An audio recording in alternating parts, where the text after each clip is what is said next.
Ýewropada howpsuzlyk we hyzmatdaşlyk guramasy türkmen emeldarlaryna zähmet migrasiýasynyň ykdysady bähbitlerini düşündirdi. 5-6 dekabrda Ýewropada howpsuzlyk we hyzmatdaşlyk guramasy Aşgabatda zähmet migrasiýasynyň ykdysady bähbitleri Ýewropada howpsuzlyk we hyzmatdaşlyk guramasynyň iň gowy tejribeleri atly seminar geçirdi. Bu barada guramanyň resmi web saytyna habar berilýär. 2 gün dowam eden okuw sapagyna Türkmenistanyň Daşary işler ministrliginiň, Milli howpsuzlyk ministrliginiň, İçeri işler ministrliginiň, zähmet we ilaty durmuş taýdan gorumak ministrliginiň, Bilim ministrliginiň, Döwlet migrasiýa gullugynyň, Döwlet serhet gullugynyň resmileri gatnaşdy. Seminarda Italiýaly ekspert Ugo Melchion türkmen emeldarlaryna Ýewropada howpsuzlyk we hyzmatdaşlyk guramasynyň borçnamalaryna we halkara ýörelgelere gabat gelýän netijeli migrasiýa siýasatyny işläp düzmäge degişli gurallar barada gurrun berdi. Seminara gatnaşyjylar zähmet migrasiýasy bilen baglylykda döwletara hyzmatdaşlyklaryň hemde iki taraplyň zähmet ulalaşyklarynyň bähbitlerini utadylar.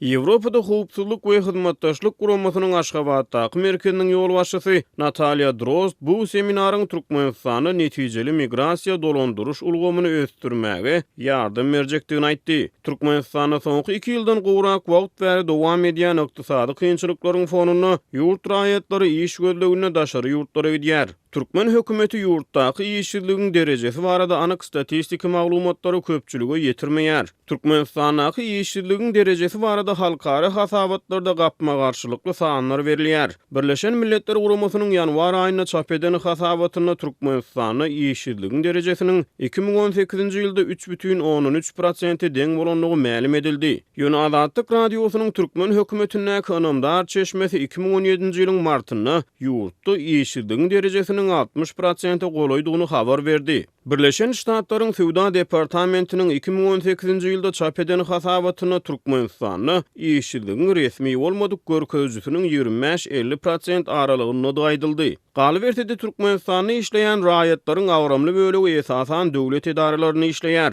Birleşen Ştatlaryň Kongres kitapxanasynyň federal barlyg bölümindäki Türkmenistan bilen bagly maglumatlarda 2003-nji ýylda Türkmenistanyň işleýän raýatlaryň 90%-iniň döwlet idaralaryna işleýänligi ma'lum edildi. Ýöne ondan soňky geçen döwrüň dowamyny bu ugurda anyk statistika aýdylmaýar.